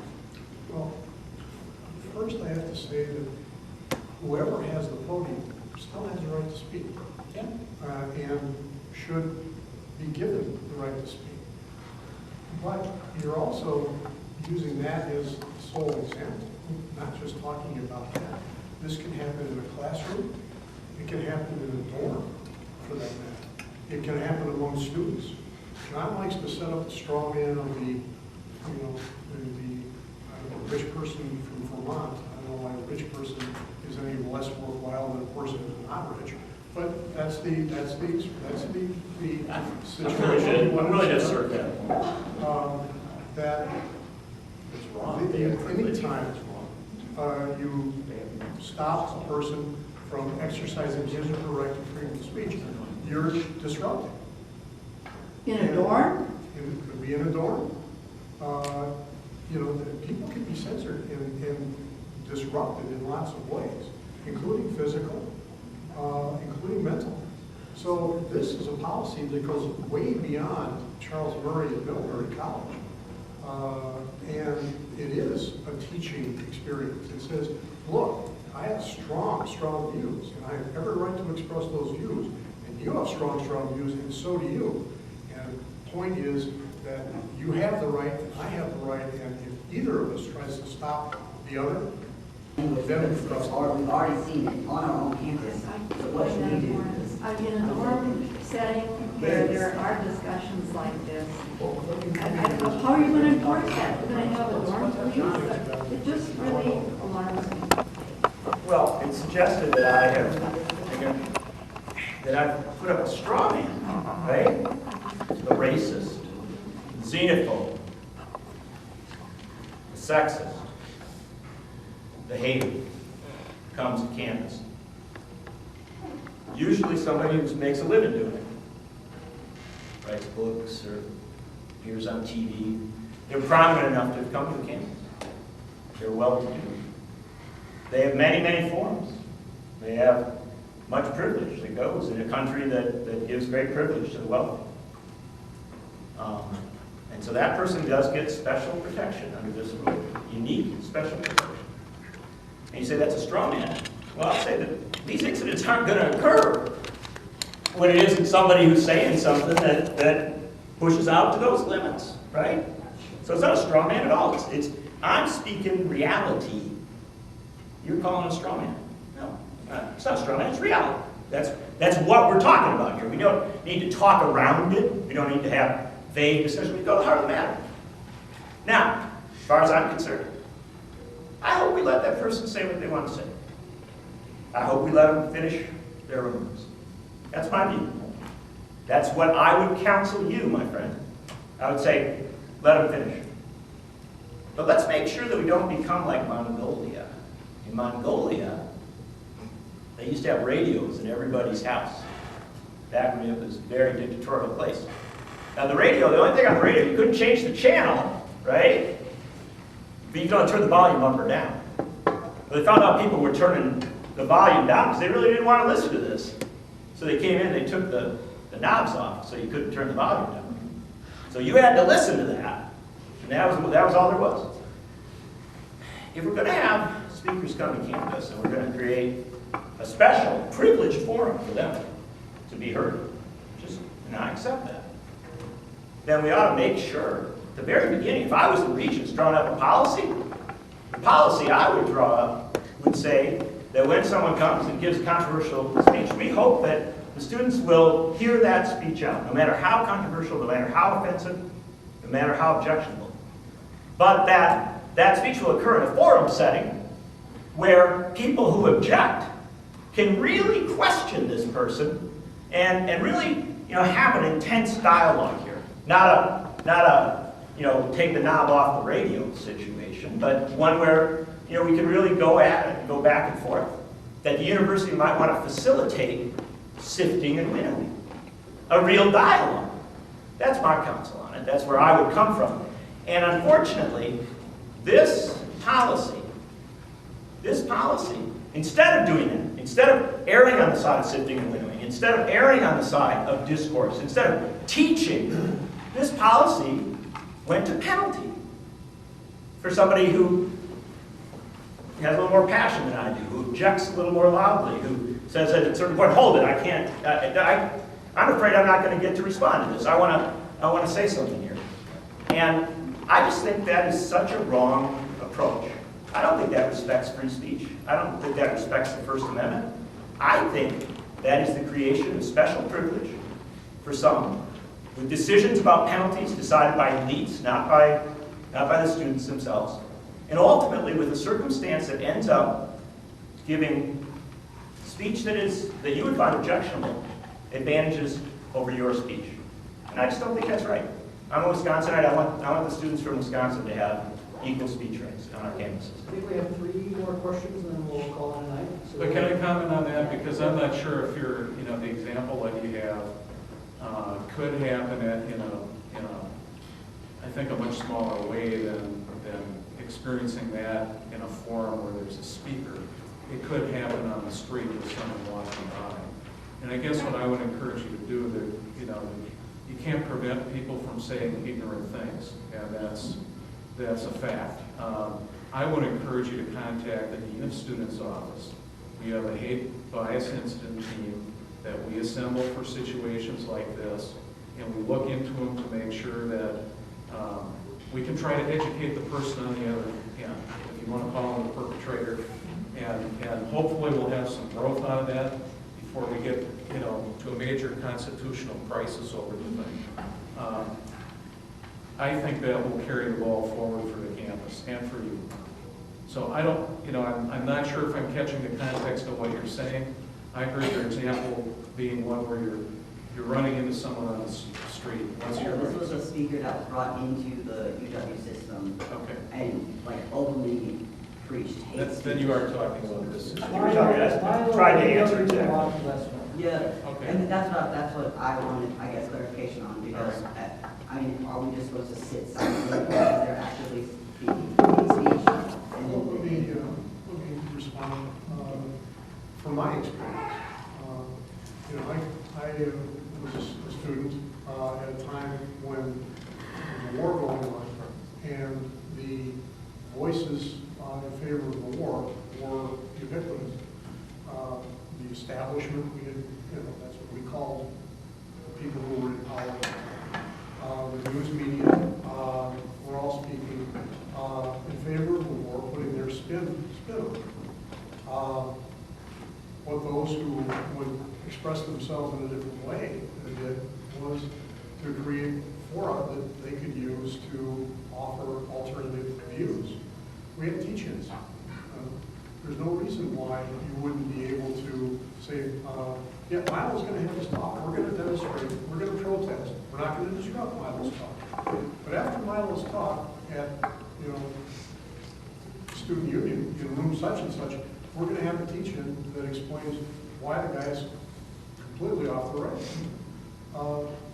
That's your right, and that's something that, that's what the university is here to facilitate, and that's what I would do to start off with.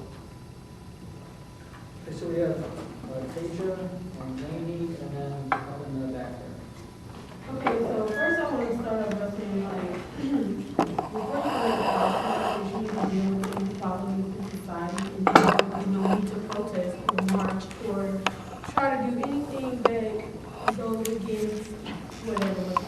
And then I would also like to say, I have a question, but before I say that, I would like to say, I feel like this is kind of contradicting because you tell us in the same sentence that you don't want us to disrupt a speaker, but a speaker could disrupt us and make us uneasy. How is that okay? And then, is this in the best interest of you, or is this in the best interest of the students? Because clearly it shows that it's not in the best interest of the students. And if you're for this, this is me talking to you, Bob. If you're for this, how can you be for this, but in the same breath, be for the protests and the marches that we do on this campus? How can you be for this policy and what it has or whatever, or not, whatever, but also send out emails and say that you're for the marches and the protests that we do on campus that are against things like this? How can you be for this, but then in the same sentence say that you're for what we do? That makes no sense. Can I answer that, right? Because I think it does get back to time, place, and manner. And what is the situation and what is the forum in which you're doing it?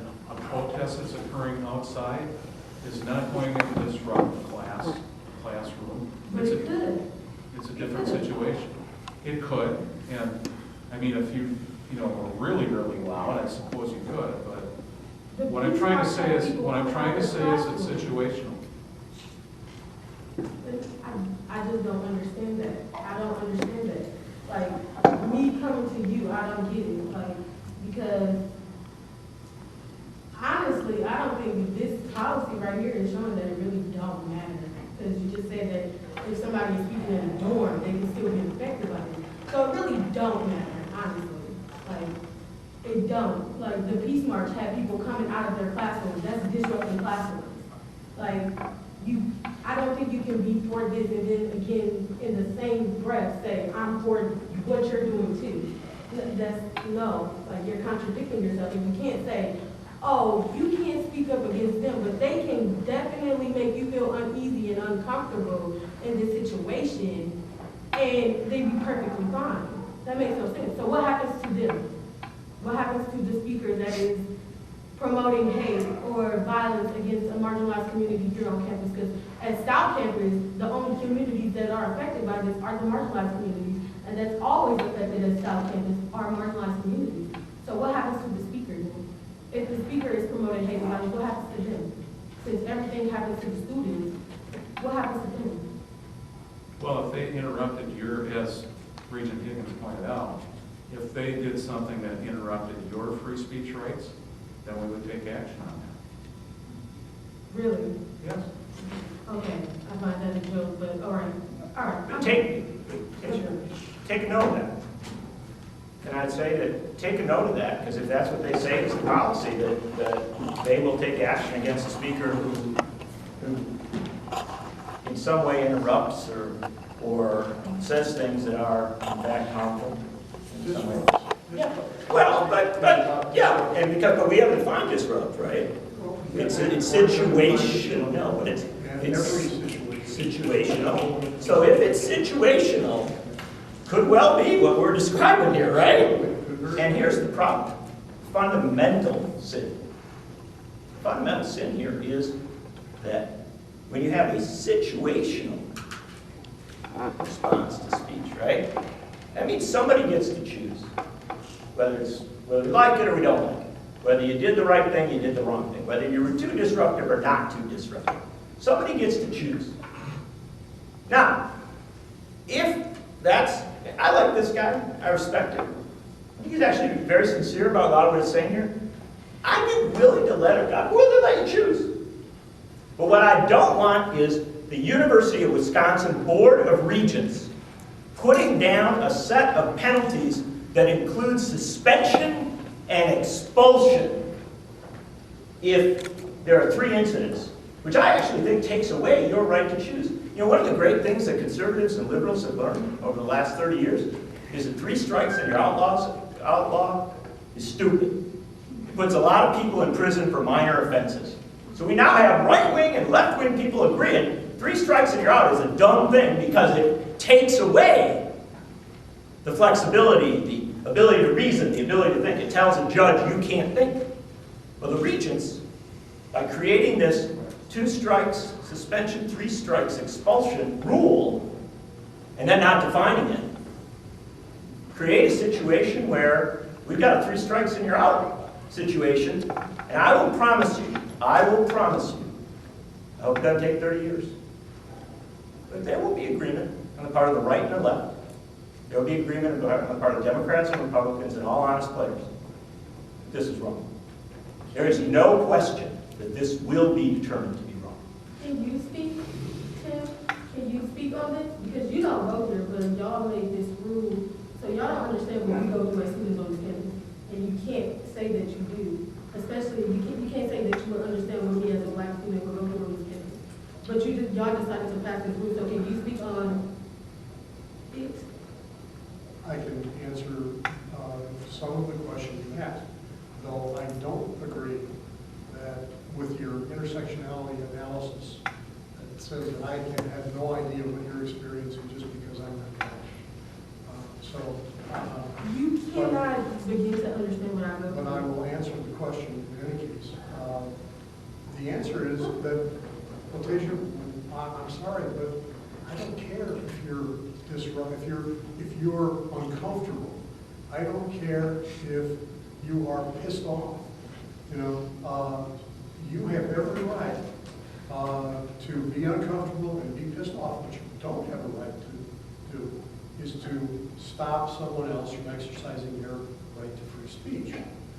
If you want to have a teach-in, if you want to have a demonstration that does not disrupt, if you want to have a protest, you are absolutely encouraged to do that because discussion and debate is what the university is all about. But your emotional reaction does not give you the right to stop someone else from exercising their rights. But you care about the speaker that's speaking that promotes hate, because as a black student, if somebody came in here and said, black people need to go back to Africa, you would care more about their feelings than me as a black student when in your whole UW system you say we stand for integrity, diversity. That contradicts everything you're supposed to stand for. I stand for it, that's BS, because you can't. If you're telling me that you don't care how I feel as a black student, if somebody coming up here telling me that as a black person I need to go back to Africa, you care more about how they feel as the speaker than me as a student that's supposed to be here. And under your whole mission statement, it says that you're here for inclusivity, diversity, equity. That's BS then. Well, you know, I got to tell you that some of the rhetoric about inclusivity, diversity is BS, as you can well tell from the quality of the efforts that we put into increasing diversity. You know, we need to have a better commitment to that. I have no dispute about that at all. But to say that just because you happen to be black as a student, you have greater rights than... First of all, I never said that. Don't put that in my mouth. I didn't say that. What I said is you can't bring somebody here that's telling me as a black student to go back to Africa and tell me that you don't care about how I feel about that as a student in this UW system. That's what I said. I didn't say that I had any more rights or anything because I'm black. I did not say that, so don't say that, because that's not what I said. Okay, well, then let me say that the person who is offending you by his or her statements about what should happen to the black community is off base, but still has a right to express. But their feelings matter more than mine. That's what you're saying. No, you're Okay, next question. Can I just offer one question, maybe a question here that might clarify. why didn't the Regents say that speakers have to engage with the students? The speaker can come up and make a speech and say, I'm not taking any questions, right? So then you have protected, given special privileges to a speaker who is emotional, who's impassioned, who wants to say something, and then you say to a student who says, well, no, I really want to engage with, I want to have that discourse, I want to have sitting lane. You say, well, boy, you do that 3 times, you're expelled. Why did the Regents fail us so massively in putting this piece of, I don't know the French term for it, together? Because it seems to, it doesn't describe disruption, it leaves things to discretion, it does not begin to, you know, it's certainly not proportional to where the problem is. There's all this. Why did you fail so miserably? Why not? Why didn't you engage the campuses of the state? Why didn't you go and have hearings around the state on this? Listen to the students, listen to the faculty. Why didn't you bring in experts on civil liberties? Why didn't you bring in people who could have a real discourse about this? Why did you fail?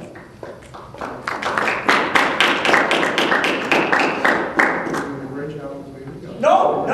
You see, that's, no. I won't let you get away with it. No. You're interrupting me now to say something. You are trying to say, I don't call your example strawman. I don't call you. And then you refuse to listen to me respond. Well, let you respond. But why do you always insult when you do that? Why do you throw the terms like strawman and stuff like that? Why not defend this, honestly, why not sincerely defend it? Can we get back to the questions from the audience? Yeah, please. Lady?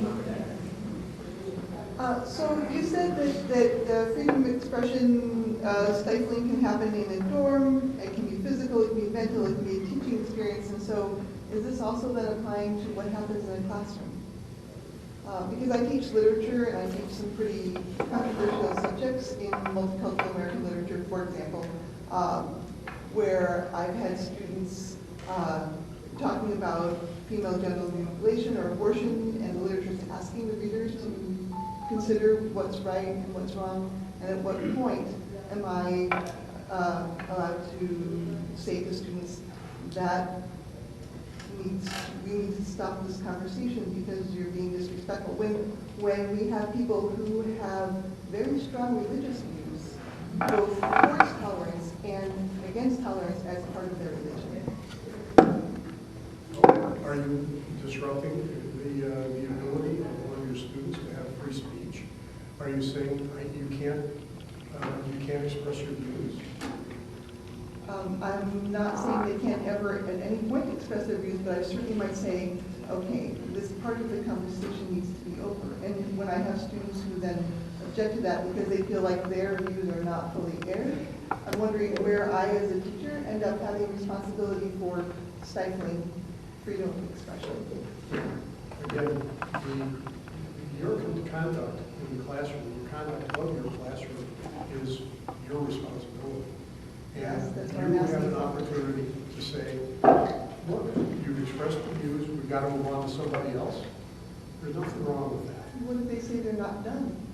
They haven't explained it. I mean, like, seriously, I feel like I, as a teacher, now don't have a right to say to students, well, I think you're done because we need to move on, or we need to move on to a quiz or whatever it is.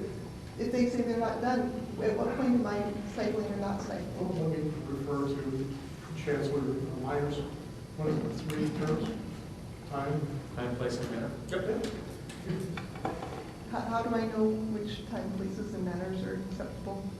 I think we have a lot of work to do on that, but at the same time, I think you have a lot of academic freedom that's allowed for you under this policy. So I think you're able to make a decision on your own. I certainly am capable of making a decision on my own. I just want to know if I'll be supported. You support it. Thank you. You've got, I would assume, a lesson plan that you need to keep moving on to, so hopefully you foster a discussion, and at some point you have to move on, so it makes sense. Okay, we have our last question up here. Thanks for being so patient. Just a couple really quick ones. I try to keep it kind of condensed down. Going back to your thing, like when you're saying, when is it okay to cut students off and whatnot, like when they're talking. I think what a lot of people don't understand is that freedom of speech isn't freedom from consequence. Just because the government can't make law saying the government can't say you can't say this kind of stuff, but as a teacher or professor, you can say, okay, we're done, no matter who's saying it. And that's your right as a teacher to be able to say that and have consequences for people who go over because you have critical people. Going back to, she left, but unfortunately, not calling the lady off the left.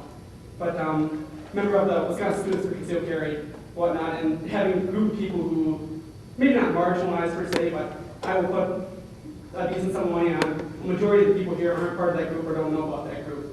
And on campus here, we haven't been able to get a group together to be able to do that. So I go off campus to do it. But we've had some, not protests, but meetings on campus or whatnot. And pretty much every meeting that we go to, we have people try to interrupt the meetings and say, you guys can't do this.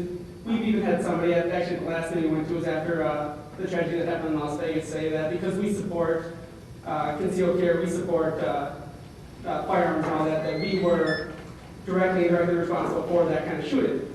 And that really hurt us, but as a group we try to teach our members or whatnot that everybody has their own opinions on everything, and being able to, for them to come in and to our group, we welcome those people, say, this is why we think you're wrong, and this is why, this is why we think you're wrong. We welcome them and try to talk to them.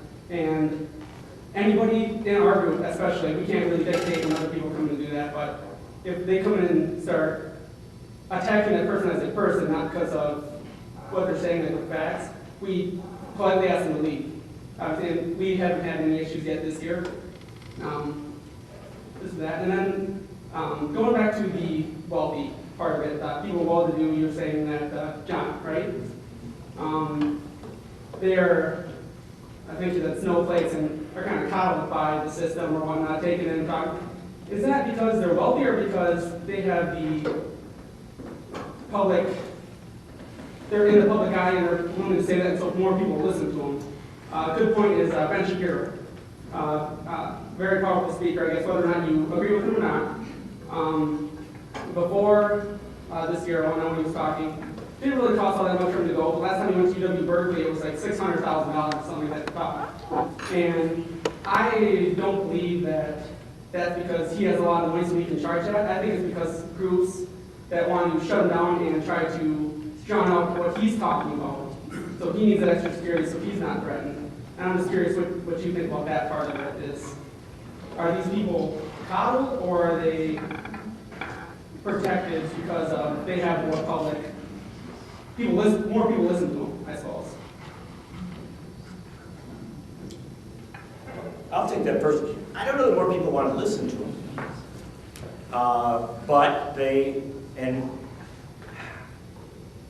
when I talk about coddled, I'm not talking about the security. I'm not talking about the protection. I really like the way you refer to how your group operates. It sounds like you're doing it in a very responsible, very open way. What I'm talking about coddled is the official policies of the institution. The official policies of the institution detail penalties for students who speak up, but they don't say anything about speakers, right? And I just think we've created two tiers here. We've created a very, very broad free speech protection, which I like for the speaker. I want the speaker to have that free speech protection. I just want the students to have it as well. And I find it abominable that in a place that's supposed to have sifting and winning and real discourse, that we say somebody who jets in from elsewhere has the speaking privilege to be heard and to not be interrupted and to have a very pleasant experience and then get in a limo and head out. Whereas a student who took out from their exam, maybe he's really working hard, 2 jobs, trying to make it through university, if they want to say something, they could get in a lot of trouble. Why would we do that? Why is that? I will tell you this. This is not liberal or conservative. This is not Republican or Democrat. I promise you, these rules will be used to punish conservatives and liberals. They'll be used to punish Republicans and Democrats.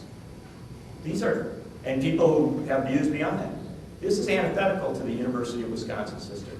During the McCarthy era, one of the most terrifying times in American history, when we really did have deep divisions and people fearful that they might be literally thrown out of the country, punished in some way for their political associations, the University of Wisconsin stood strong. The University of Wisconsin defended the rights of people with dissenting views to speak, and they made sure that it happened. And frankly, put a lot of security on it. 1961, a professor was coming from off campus who had very left-wing views. He was very, very controversial, fine as Paul. And there were some people who objected to him coming. In fact, quite a few people in the community and some students who objected to him coming. There was a real outcry.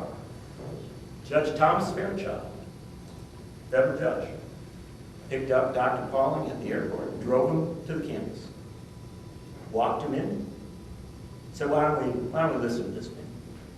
Hear what he has to say, and then if people want to debate with him, I know he's somebody who enjoys a good debate, you can do that too. That worked. That was the University of Wisconsin that I know. That's the University of Wisconsin that I value. They never ruled that said if some veteran or some citizen or some student in the middle of Dr. Pauling's talk jumped up and said, I disagree with you, I think you're giving the Russians aid and comfort. You know, policy said you got punished or expelled or suspended. We were stronger then. We were better. That's my Wisconsin. I'm from the state. My people came in 1828. They served in the first legislature. They've been part of the state throughout its entire history. And it brings a tear to my eye when I think of how weak the Regents have made our campus, how much they have diminished it. So let's give Tim and Bob a chance if they wanted to make a comment, and then we'll call it a night. So, Tim, yeah. could I ask a question of our students that are in here? Because it really bothers me that you say we're not informed. Do you know that your representation on campus is your SSA senators that are located in the student center, and that they did compose a response to the Regents, but they will be voting on this resolution tomorrow because it's out there. They wanted everyone to be able to read it, and they're voting tomorrow. So I don't know what it said, but if you have some concern, they're your representatives that are going to be setting a resolution. So it bothers me when people say, I'm not aware. So I'm just kind of letting all these students know, we're located in the student center, there will be a vote tomorrow for a response to the resolution, to response to the policy. So that's all I'm saying, just informing you, okay? Thanks, Ellen. Tim or Bob? Yeah, I would just say,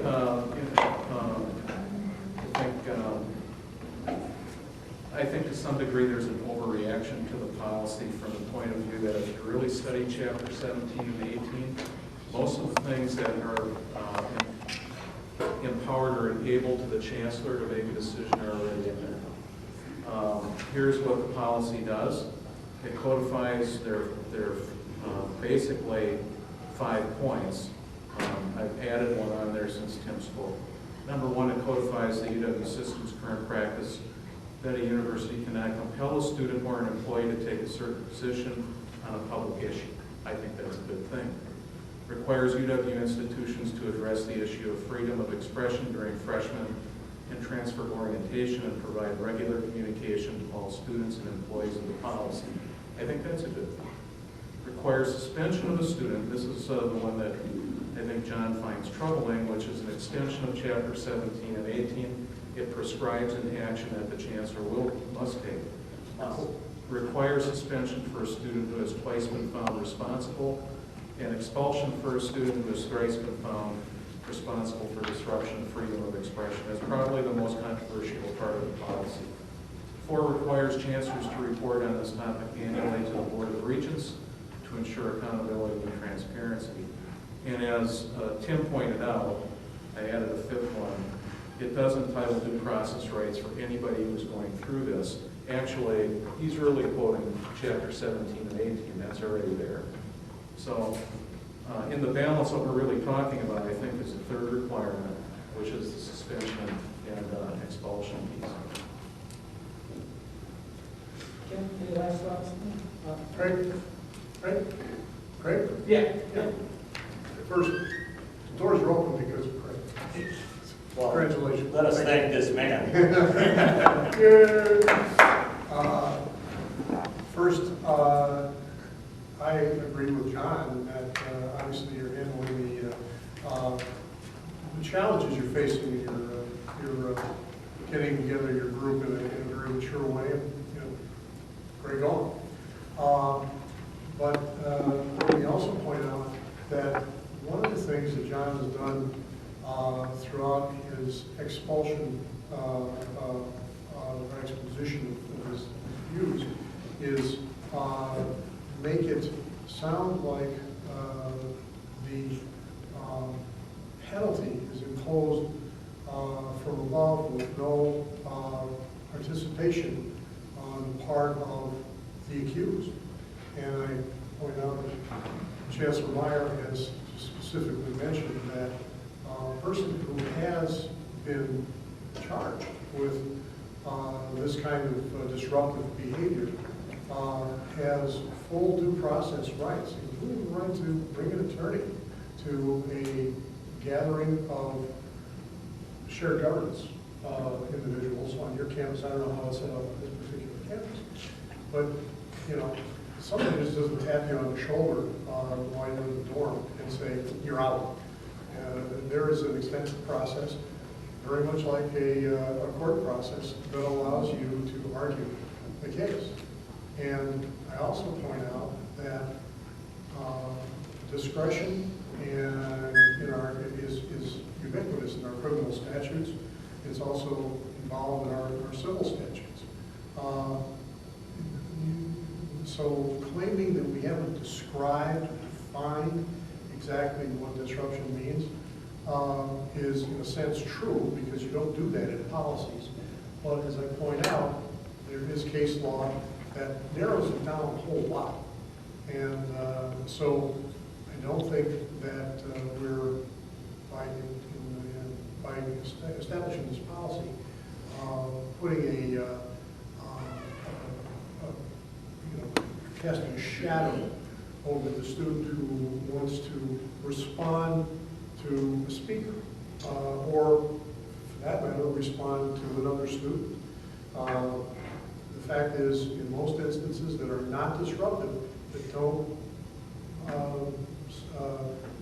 keep the other person from expressing his or her views, you're on safe ground. Sorry. I guess, yeah, kind of building on that. When I was saying that, like, if we have one of our members or one that maybe lashes out, for lack of a better term, against somebody who comes in and we say, you're out of here or whatever, it's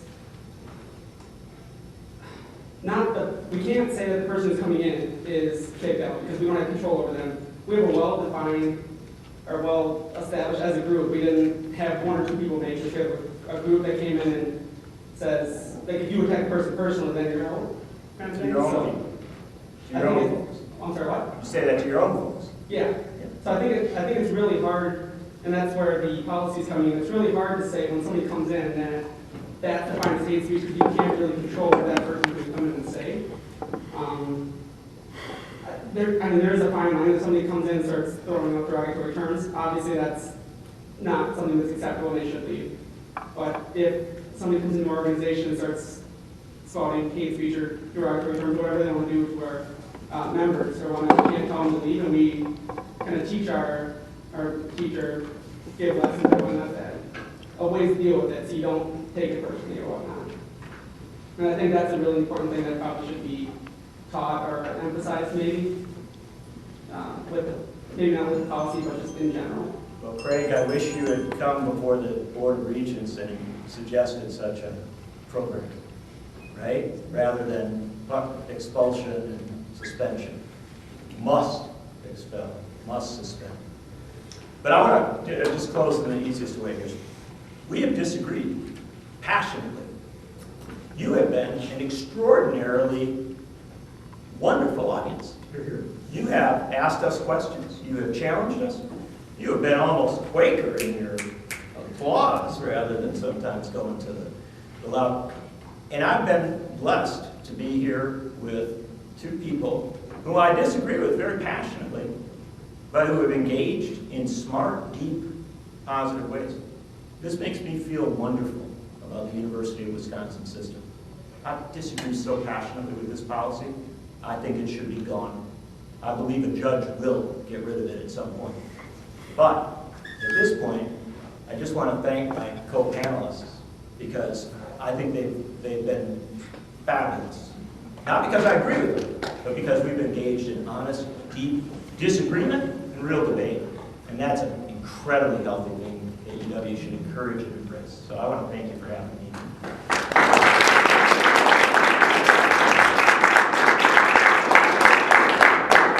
Thanks to our three speakers. Thanks to all of you. Have a good night. We have 5 more events coming up this week. Hope to see you at CU. Make some flyers with them.